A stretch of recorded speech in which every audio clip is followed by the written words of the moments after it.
আর মিথ্যা কথা কেন বলবো? সে তো একটা নেশাখোর। আমি বলছি এতদিন নেশাখোর, সে একটা, আপনারা কখনো বিশ্বাস জানে, দেশবাসী বিশ্বাস জানে।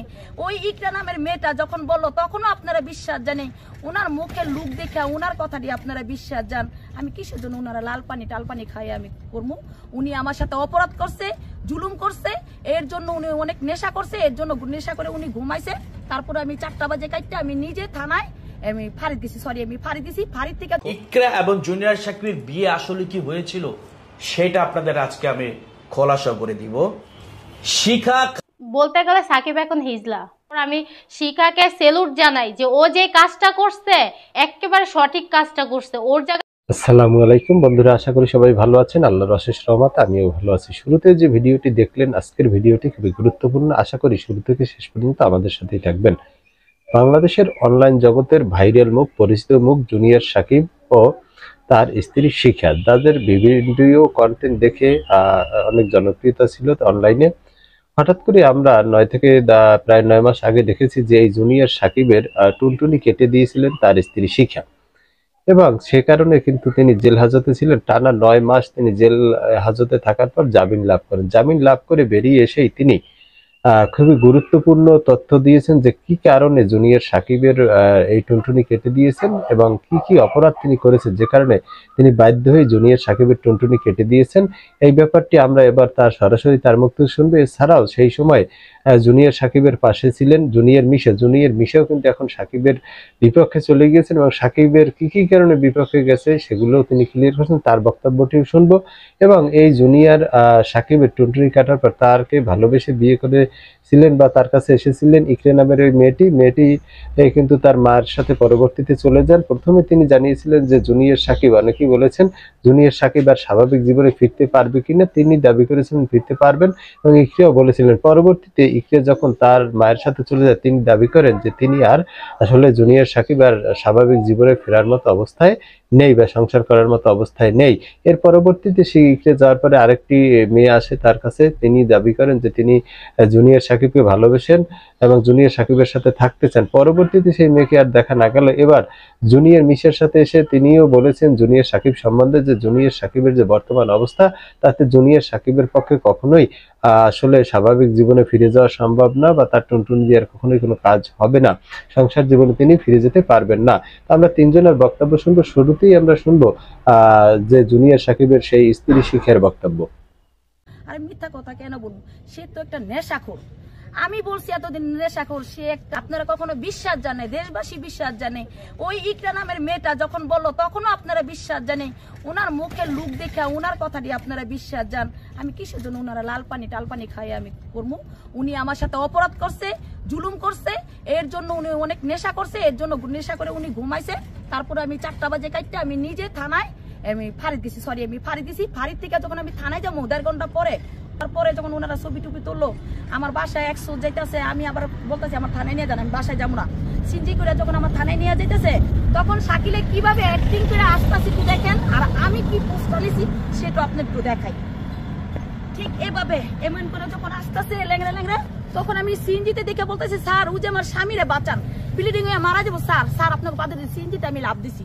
2 পুলিশ আমার সাইড আসলে, আমি মাঝখানে বসাছিলাম। এরপরে পুলিশে বলতেছে এই চুপ থাকো, তুমি চুপ থাকো, দেখতেছি। ও কি করলো ওইখান থেকে, কি করলো থানার সিসি ক্যামেরা ফুটেজ যদি টান দেয় পুরো ঘটনা সবকিছু এটা পাইবো। এর জন্য আমি ভালো সুষ্ঠু তদন্ত চাই যে ওর সাথে আর আমার সাথে ওই ফট করে শুয়ে কি করলো এমনি চেগে স্যার দেখেন আলগা দেখাতেছে। স্যার আমার একটা ভিডিও করে ছাড়েন, আমার ছাতা দিয়ে ছাড়েন, আর আমার আমুর একটা ফোন দেন, ঠিক আছে? বলতেছে এই তুই এটা ডাক। না আমি যাবো না, হাসপাতালে না আমি যাবো না, আগে ভিডিও করার পরে পোস্ট করার পরে আমার ওই প্রশ্ন করতেছে তুমি এটা কাটলা কেন? আমি কি মা মেয়ের সাথে তুমি নষ্ট মানি কইরা তুমি আমার রেখে বিয়ে করবা, সংসার করবা, আবার আমার নামে মিথ্যা কেলেম দিবা, আবার বললাম আমার ছেলে তোমার ডিস্টার্ব করে, আমার মেয়ে ডিস্টার্ব করে। আমি যেই বাসায় থাকতাম ওর মাঝারও ভাইটা দেখছেন না ভিডিওর মধ্যে, ওর ভাইয়ের নিয়ে থাকতাম। আরে ভাই আপনারা গেছেন ওর বাইরে কিন্তু দেখছেন না? বলে আমার ফ্যামিলি টিমলি সবাই আসলো মিথ্যা কথা কস্কিল লিগা, মিথ্যা কথা কবি না। তোরা যে সেরা থেকে যে ছেড়ি বানাই দিছি সেটা তো আমি বানাই নাই, উপর আল্লাহ বানাইছে। তুই এই 2টা বছর মিথ্যা নিউজ দিছ তো আমার বাপ মা ভাই বোনের নামে, আমার 2টা ছাড়া হাজবেন্ডের নামে, ওর দাদা দাদিরও তুই ভিডিওতে দিছস। এই তুই কেমন মার কেমন সন্তান। আমি যে গেছিলাম গা পোলায় কাপড় উঠাইছে, মায় হাত পাতে ভিক্ষা করছে, এই ভিক্ষার টাকা পাইছস, বাঁশ শৈলে পোশাক দিছস, বায়ের শৈলে পোশাক দিছস, তগ পায়ে জুতা লাগাইছস, চোখে গ্লাস লাগাইছস, চশমা লাগাইছস, ভিডিও মুড়ো করে রাখা, ভিডিও মুড়া করে রাখাইতেছ, ঠিক না? তাইলে দেখ, এর আগে যে আমি 2-3 বার তলায় ফেলতে গেছিলাম, তুই আমার টাকা পয়সা বাড়িঘর সব শেষ করছস। তুই আমার নামে মিথ্যা কথা। আবার সে বলছে আমি নাকি নেশা করি, মাদক খাই। জেলখানা থেকে, কারাগার থেকে আমার রক্ত পরীক্ষা করা হয়েছে, 9 পদের ব্লাড টেস্ট করা হয়েছে, সেটার কাগজ আমার বাসায়। যারা যারা আমার নিউজ নিতে চান সে কাগজপত্র সব ডকুমেন্ট আমার আছে। আর 9টা মাস আমি জেলখানায় ছিলাম। তো বন্ধুরা, আমরা জুনিয়র সাকিবের স্ত্রীর বক্তব্য শুনলাম, এবারে আমরা শুনবো জুনিয়র মিশার বক্তব্য। ইকরা এবং জুনিয়র সাকিবের বিয়ে আসলে কি হয়েছিল সেটা আপনাদের আজকে আমি খোলাসা করে দিব। শিখা খান জুনিয়র সাকিবকে অন্ধর মতো ভালোবাসতো, আর সেই সুযোগ নিয়েই কিন্তু জুনিয়র সাকিব শিখার লাখ লাখ টাকা মেরে দিয়েছে।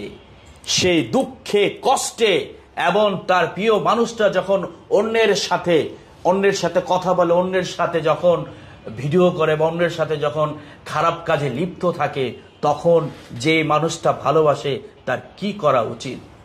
অবশ্যই যেটা করেছে শিখা আমাদের দৃষ্টিতে, এবং আমার মনে হয় যে সেটা ঠিক করেছে না, আমার মনে হয় এটা ঠিক করেছে। ডেফিনেটলি আসলে বেঈমান তো বেঈমানের অনেক রূপ থাকে, তাই না? রূপটা কখন যে প্রকাশ করে তা বলাই বাহুল্য। যেমন আজকে না, বেশ কয়েকদিন যাবতই দেখছি যে জুনিয়র সাকিবের অনেক শত্রু, মানে অনেকের সাথে প্রতারণা করেছে, তা কিন্তু প্রকাশ হচ্ছে। আপনারা সকলেই জানেন আমি একজন ভাই বন্ধু হিসাবে ওর পাশে ছিলাম। সেই ছেলেটাও আমার সাথে বেইমানি করেছে, প্রতারণা করেছে। শুধু তাই না ভাই, অনেকের কাছে আমার নামে বদনাম করেছে। এই তো এর মধ্যে স্বার্থ ছিল একটাই, যে ইকরার বাবার শুনেছি অনেক অর্থ আছে। তো যাই হোক, ওই বিষয়টা কিন্তু আমি চেয়েছিলাম, যেহেতু ভালোবাসা মানুষের বয়সটা দেখে হয় না, ভালোবাসাটা অনেক সময় হয়ে যায়, বয়স ম্যাটার করে না। তখন আমি ভাবছিলাম এটা, যেহেতু কেরানীগঞ্জে গিয়েছে, কেরানীগঞ্জে আমি আর একটা অভিভাবক ছিলাম, কেরানীগঞ্জের জুনিয়র সাকিবের অভিভাবক হিসাবে আমি যেটা আমার কর্তব্য ছিল সেটা, কারণ কি আপনাদের সোশ্যাল মিডিয়ায় আমাদের সাংবাদিক ভাইদের ডেকেছিলাম, কারণ আপনারা এই বিষয়টা জানেন, আমরা কিন্তু একা করি নাই, আপনাদের সাথে নিয়ে সেই বিষয়টা করছি যাতে করে সবাই জানো। তো এই জন্য আমরা কিন্তু সেটা একা করলেও পারতাম, সেজন্য আপনাদের প্রমাণ রাখছি যে আসলে আমরা কারো জোর করছি না। বন্ধুরা, আমরা জুনিয়র মিশার বক্তব্য শুনলাম, এবার সর্বশেষ আমরা তার যে সেই নায়িকা তার বক্তব্যটি শুনবো। বলতে গেলে সাকিব এখন হিজলা। আমি শিখাকে সেলুট জানাই যে ও যে কাজটা করছে একেবারে সঠিক কাজটা করছে। ওর জায়গায় যদি অন্য কোনো মেয়ে থাকতো তাহলে অর্ধেক না পুরোটাই কেটে দিত। যার ভিতরে পুরুষত্বা নাই বা যে কখনো বাবা হতে পারবে না তাকে হিজড়া ছাড়া আর কি বলা হয় আমি তো জানি না, আমার আর কোনো জানা মানে এর অন্য কিছু জানা নেই। ও বিয়ে করতে পারবে ঠিক আছে, কিন্তু বউ 2 দিনও থাকবে না। অবশ্যই আমি জানতে পেরেছি তার সাথে আমার ফিজিক্যাল কোনো কিছু হয়নি, মানে ও চেষ্টা করছিল। আর চেষ্টা করে কি, মানে ও একটা কথা কি শুনেন, ইকরা মেয়ে যে একটা কথা বলছিল যে ওর ভিতরে পুরুষত্ব নাই বা ও কখনো বাবা হতে পারবে না, সেটা আমি গ্যারান্টি দিয়ে বলছি, আমি ইকরার সাপোর্ট করছি। ইকরা যেই কথাটা বলছে একেবারে 100% সত্য কথা বলছে। ও সত্যি কখনো বাবা হতে পারবে না। আসলে হয়তো ওর সাথে আমার ফিজিক্যাল কিছু হয় নাই, কিন্তু বাট ওর মানে কি বলবো, ওর ওইটা আমি দেখেছি, ক্ষমতা নেই ওর ভিতরে। আর ও বাবা হবে বা কিভাবে? শুনেন, একটা হাত যদি কেটে ফেলা হয় তাহলে ওই হাতটা মৃত হয়ে যায়। ওই হাতের ভিতরে না আছে রক্ত চলা, না আছে কোনো রক্ত, ঠিক আছে? ওই হাতটা যতই তুমি জোড়া দাও ওই হাতটা কিন্তু মৃতই থাকে, ঠিক আছে? তো ওর যেহেতু উপরের টুক জোড়া, ঠিক আছে, তাহলে ওর যতই স্ট্রং করুক বা যতই যাই করুক, কিন্তু ওর তো এটা কখনোই বাবা হতে পারবে না। কিভাবে এটা সম্ভব? আমি তো এটা মানতে পারছি না। শুনেন, চোর চুরি করে কখনো কি বলে যে আমি চুরি করেছি? তেমন সেই, ঠিক আছে, সে যতই তার ভিতরে ব্যর্থতা থাকুক সে কখনো স্বীকার করবে না যে আমার ভিতরে ব্যর্থতা আছে, আমার ভিতরে পুরুষত্ব নাই, ঠিক আছে? সবসময় তো চোরও বলে যে আমি সিংহের বাচ্চা, কিন্তু সিংহের মতো আসে বিলের মতো তো যাবে, এটা স্বাভাবিক, তাই না? এগুলো সব চাপা। ও বিয়ে করতে পারবে ঠিক আছে, কিন্তু বউ 2 দিনও থাকবে না। না, ওর ভিতরে পুরুষত্ব নাই, যে একটা মানে কি বলবো সেক্স জিনিস থাকে ওর ভিতরে সেই জিনিসটা নাই, ঠিক আছে? ও বিয়ে করবে বাট দুদিনও বউ থাকবে না, আর তাকেই বিয়ে করতে পারবে ওর মতো যে ক্যারেক্টারহীন তাদেরকেই। বলতে গেলে সাকিব এখন হিজলা, যার ভিতরে পুরুষত্ব নাই বা যে কখনো বাবা হতে পারবে না তাকে হিজলা ছাড়া আর কি বলা হয় আমি তো জানি না, আমার আর কোনো জানা মানে এর অন্য কিছু জানা নেই। সম্মানের ভয়, কারণ ও একটা যে কত বড় রম্পট আর কত বড় খারাপ লোক এটা আমি ভালো করে জানি বা অনেকেই জানে, তো তার জন্য আমি বলতে চাই না, কারণ ও কিন্তু একটা সত্য বললে 100টা মিথ্যা বলবে, ওর ওই স্বভাব আছে সাকিবের। জুনিয়র সাকিবের স্বভাব এটা আগে থেকেই, মানে ও নিজে বাইসা অন্যকে ফাঁসাবে, এই অভ্যাসটা ওর আছে। বাট আমি সেই ভয়েই আমি মুখ খুলতে চাইনি, আমি ভয় পেতাম যে আমি একটা মেয়ে, ওর সম্মান না থাকুক আমার সম্মান আছে, আমার সম্মানটা আমার কাছে বড়। কিন্তু ও বলছিল, ও আমাকে বলেছিল তুমি কখনো মুখ খুলবা না বা কারো কাছে কিছু বলবা না, যদি বলো তাহলে তোমার সমস্যা হবে, তোমার সম্মানহানি হবে, এমন কিছু হবে তুমি মুখ দেখাতে পারবা না, মানে এরকম ঠেট আমাকে দেওয়া হয়েছে। আমি যতটুকু জানি ওর চরিত্র এতটা খারাপ, ওর কাছে একটা দুইটা না লক্ষ লক্ষ মেয়ের সাথে ওর অ্যাড আছে, ঠিক আছে? আর লক্ষ লক্ষ মেয়ের জীবন নষ্ট করছে, হাজার হাজার মেয়ের কাছ থেকে পটায়া টাকা খাইছে। তো বন্ধুরা, আমরা তিনজনের বক্তব্য শুনলাম। তো এই আজকের ভিডিও এই পর্যন্ত। এই ভিডিও সম্বন্ধে আপনাদের কোনো মতামত থাকলে অবশ্যই আপনি আপনার মূল্যবান মতামত কমেন্ট বক্সে কমেন্ট করে জানাবেন। দেখা হবে আগামী ভিডিওতে। সে পর্যন্ত ভালো থাকবেন। আল্লাহ হাফেজ।